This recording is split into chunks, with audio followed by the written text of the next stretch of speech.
This is Business and Economy Network.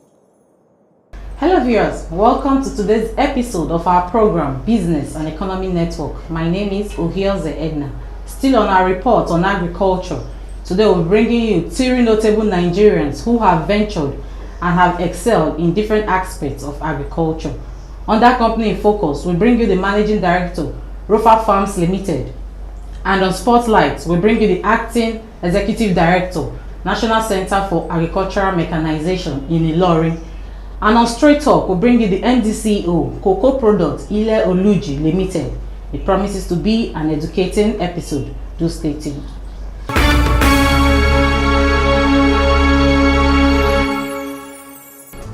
To get insights, views, and critics on key players in various sectors of the Nigerian economy, watch Business and Economy Network.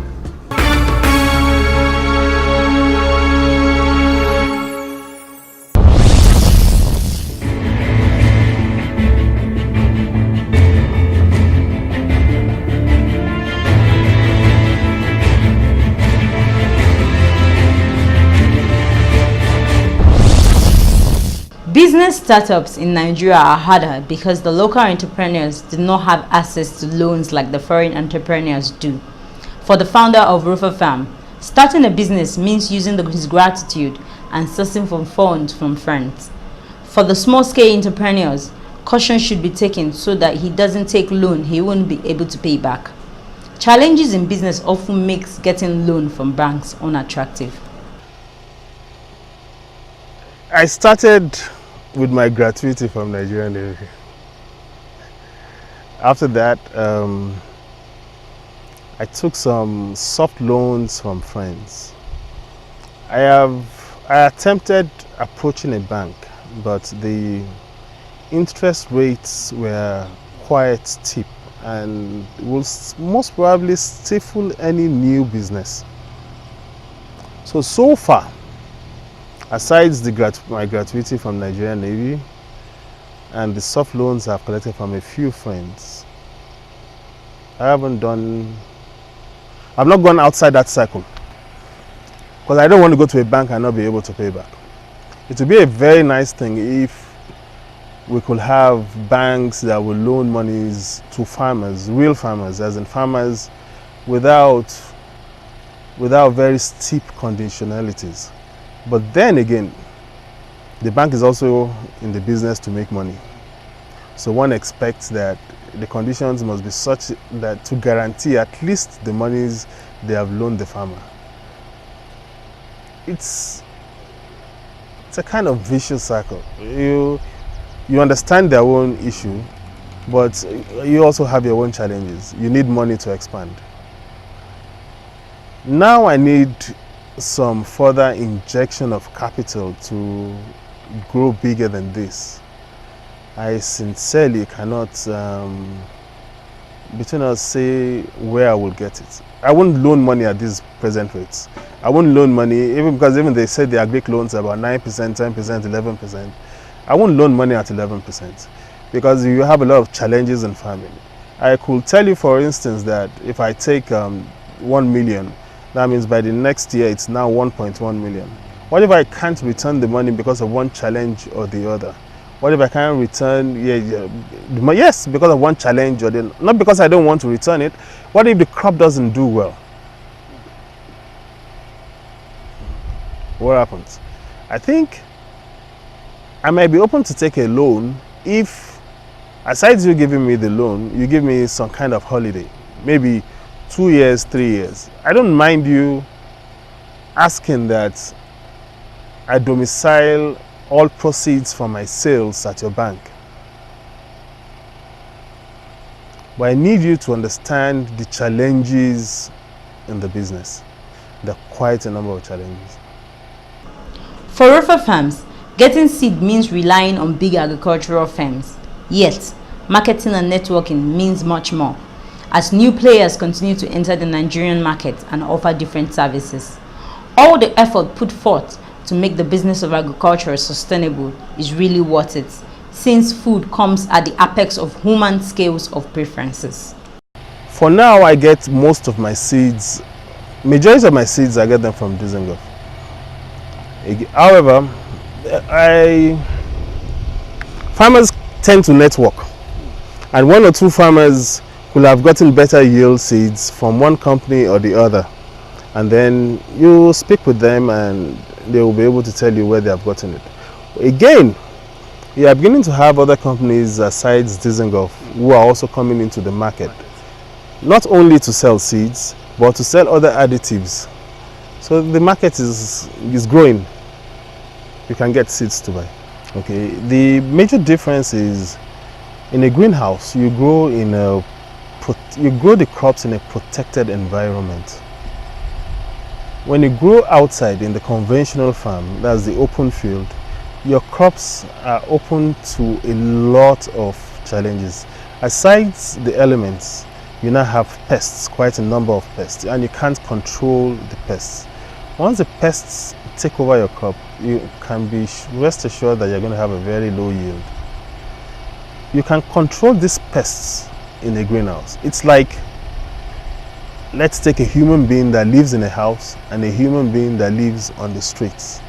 The guy that lives in the house can control his environment better than the chap that lives on the streets. It's easier to control cockroaches, mosquitoes and stuff. It's the same thing with the open field and the greenhouse. You already mentioned the cost of each of the greenhouses. We have 10 of those greenhouses.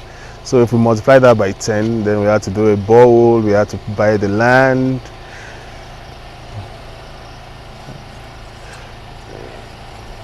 Let me smile. Okay, let's say something in the region of about 30 million. From my own experience so far, there's no doubt in my mind you can make a living from agriculture. But as it pertains to your question, is it a lucrative business? Let's take a look at it from this side. If you drop your scale of priorities, in today's Nigeria, what comes first? It's food. Who makes the food? The farmer. It can be lucrative depending on the scale in which you are in. Leadership is one big challenge in Nigeria, but government can do better by making sure that revenue allocation reaches to the sector for which the budget was made. Rufus Farm is enduring to maintain its local content quality by sourcing everything locally, since that is the better way. It is cheaper and easier, and there is a constant synergy between the employees. The bane of development, most probably in the third world, has been attributed largely to leadership. I believe very strongly that with the present leadership we have in Nigeria, let's talk about Nigeria, not Africa at large. With the present leadership we have in Nigeria, whatever is dedicated or whatever is budget to any particular sector should get to that sector. If that happens, we'll be singing a different tune by this time next year. Well, that's a tough question. Why do I say it's tough? One, we're, like I told you earlier on, we started this business last year. But one thing we've done when we came in was that everything that could be gotten locally, as in sourced locally, that was labor and the supply of sand, supply of this, supply of that, because quite a lot of work was actually put in before we got to this stage. Everything that we could source locally, we sourced it locally. And as much as possible, we employ as many people as willing to work who are locals. It's cheaper for us, cheaper in the sense that if he's a local, that means he already has accommodation. If he's a local, that means we could almost take security for granted because they all know themselves. Presently we have about 10 Nigerians on the payroll. 10? Yeah, about 10 Nigerians, because the advice is that you have one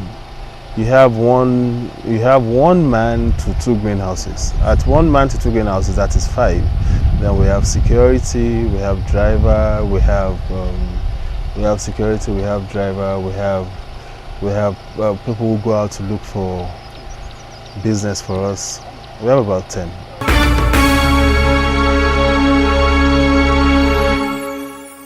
Information is very good, he said, but right information is very vital, especially to your business. Why not join us on Business and Economy Network, where you learn more about business information.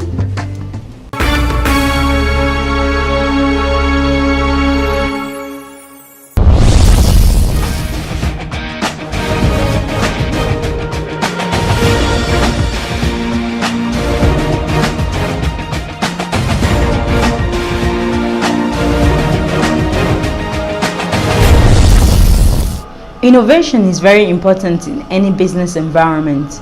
For National Center of Agricultural Mechanization, that means the establishment is equipped with the right workforce and tools to bring about customer satisfaction. National Center for Agricultural Mechanization boasts as the highest innovators in agriculture, having almost 40 engineers, 27 technologists, and 20 scientists. That's a formidable step to take for enhancing innovation in agriculture.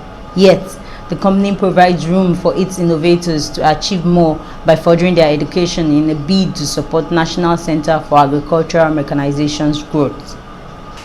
Well, on innovation, see, I told you we have a very diligent staff. Our strength is that we have about 250.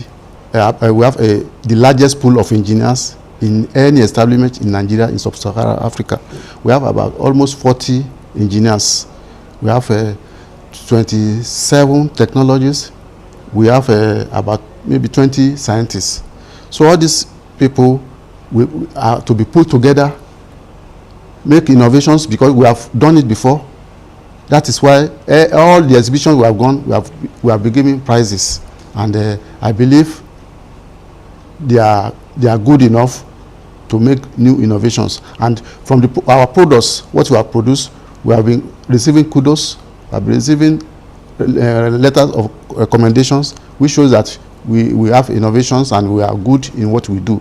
I want to turn income to Center of Excellence. My plan is for them, out of the let's say over 100 technical staff, I want all of them to be well read. I want to improve their capacity education-wise. For example, now there are many of them that are doing PhD. Of recent, I told some of my management that I want, if you have 100 engineers, I want at least 80% to be PhD holders. I told them just last week, this is what I want. I want, by the time we give you our nominal role, you'll be seeing PhD holders that are intelligent, PhD holders that are diligent. This was what I want to see. So I've been encouraging them, and many, even this year, we have put courses for some of them to go to the university and continue with further their studies. Agricultural mechanization, without agricultural mechanization, no country can grow, because agricultural mechanization leads to higher productivity in agriculture. And all in Nigeria, I can say that agro-business is difficult in some cases because of the nitty-gritty in getting credit, loan, infrastructure. Then I want to say that agricultural mechanization, without it, there's no meaningful development, because over 80% or let's say 70% of industry in any country should be agro-based. So all the raw materials of these industries are from agriculture, which means that agriculture is very important for the economy. And as I've said before, it has contributed a lot to the GDP earlier in the 70s, but now the GDP is around maybe between 20 and 25%, which is very small. I want to see a Nigeria where the farmers will be wealthy,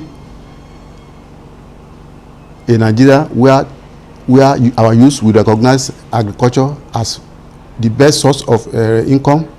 I want to see Nigeria where somebody who is a PhD holder will go back to the farm and farm.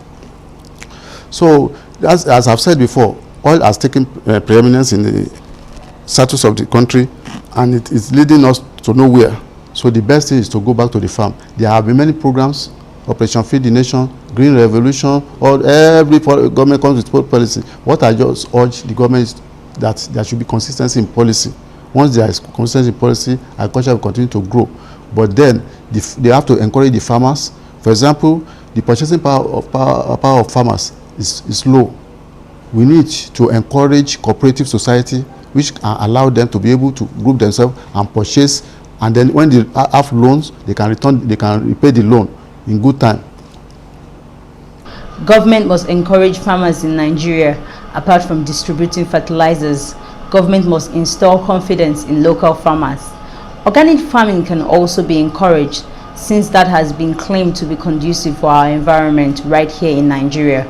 Some things should also be done about storage facilities so that the food crops can be preserved and can be as fresh as the food crops imported to Nigeria. Better storage facility will eliminate the risks posed on the farmer, since insects will not be allowed to destroy farm produce. Well, in the first question, you said that there's a dwindling price of oil. Yes. That is what we are experiencing now, because we have relied too much on oil. So any slight destruction will affect our economy. Okay. What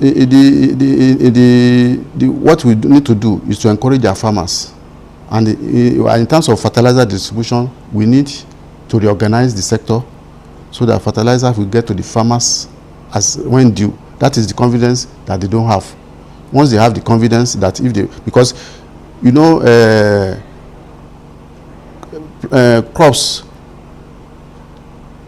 like maize, the time of application of fertilizer is timely. If you don't apply at the right time, you will not get any yield. So we need to organize our fertilizer sector. But even now, I will even encourage that we go into organic farming. By going to, like where you see our integrated farm now, if you go into organic, we should encourage industries to rise up and start organic fertilizers, because it has been proved that organic fertilizer is the best for our system. Organic fertilizers is very dangerous, hazardous to our health because of the chemicals that is made of. So we should encourage organic farming. If you have poultry, from the poultry, the droppings, you make organic fertilizer. That is in a crude way, but there are some companies that can come together and start to produce organic fertilizer, which will have been the best. So that if you can't get conventional fertilizer, as a farmer, you can use your organic fertilizer and fertilize your farm. I want to say that we are not short in the supply of tomato, but our problem is preservation. We don't have storage facilities. The means of preserving all these tomatoes is our major problem. There are many tomatoes that have perished, even from the farm to the city. That's the greatest problem. Then secondly, the quality of our tomatoes are not to the international level, because we don't have preservation that can preserve it to look fresh. That's the major issue. But I don't believe that we are short of food supply in Nigeria. The only problem we have is storage facilities and preservation. In my program, storage facilities is one of the new department that new unit that I want to establish.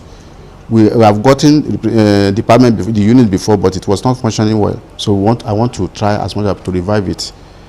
Though INSPRI, National Source, they are in that area, but we have been collaborating with them. But I believe in this dispensation, we will look at that area, because that is one of the reasons why we are here. And I want to make sure that the new system that we develop will be useful to the farmers. Even we will not go into big structures, we will look into small structures that can be used by smallholder farmers. So that is where we are going to. Well, since before I came there, the MOU is not so strong, but I want to facilitate it. For example, INSPRI, I know in the old days, in the late 90s, we were collaborating with them. Definitely, we have more experience as engineers in structure of storage facilities, but most of them, they are scientists, like entomologists, just to eliminate insects and intruders into our grains. But we as an engineer, we look at it in the perspective of structures. So that is where we'll be able to collaborate with them. So we will consult us on structures, and they will have their input in entomology.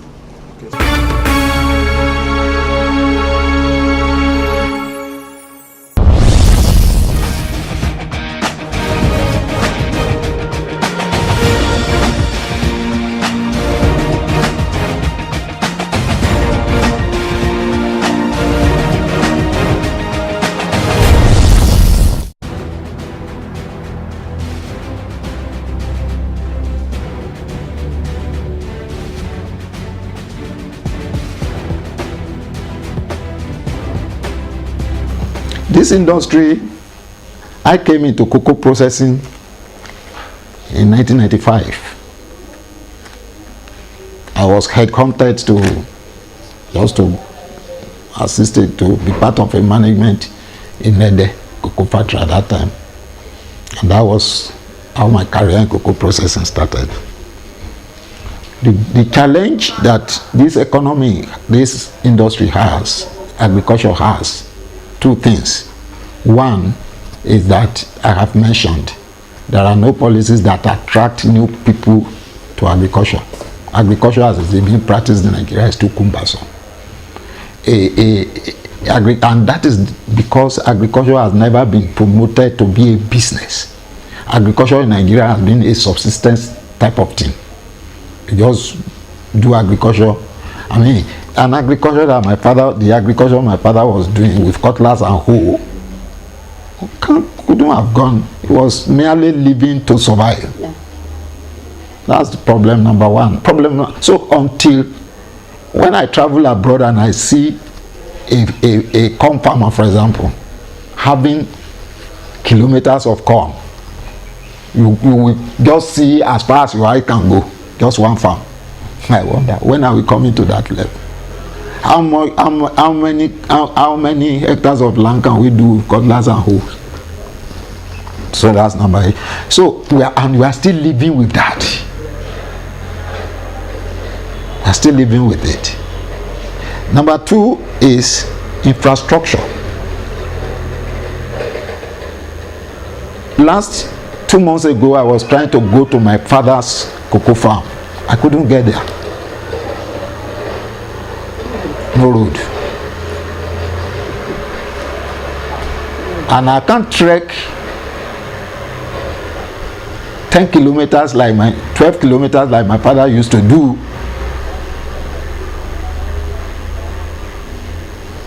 Two, how will a youth like you go to my father's farm to go and stay on the farm when there are no GSM? How long can you live without when there are no Wi-Fi to browse the internet? When there is no even electricity, even in the urban area. As I'm talking to you now, electricity supply to this company is less than 20%. More than 80% of the time, I don't have time, I'll show you a schedule of electricity supply over the last 1 year. There are times throughout a whole week, we have 12-hour supply of electricity. Now tell me how I compete even with Ghana.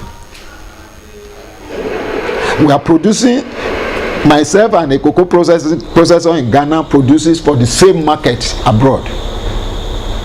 To operate my factory in Nigeria cost me 30% more than it will cost me in Ghana.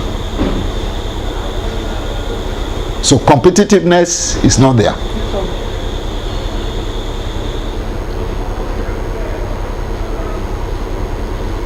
And above all, we have a culture, I'm sorry, in Nigeria that there's we have human capital problem. Nigeria is where you employ a worker. You have to sleep, if you sleep at all, with only one eye closed. And it's because of our orientation. It's the way the values we have built into our system over the years that you don't need to work hard to be rich. We have a myriad of problems. Honestly, it's just if you start it. So we need a lot of reorientation in every aspect of our national life, starting from the people at the top. That's why people like us who are close, who are approaching our quarter to go, we become passionate when we think of what happens to the generation coming after us.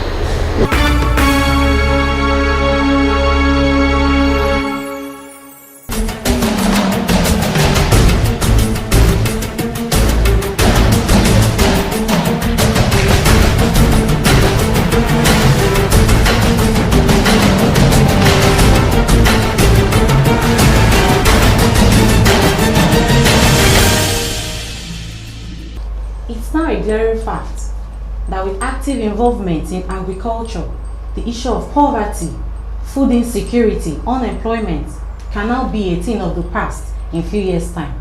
Thank you so much for being part of today's program. This is the much time we permit us to take. Let's do this again, same time, same station next week. My name is still Uhioze Edna. God bless you.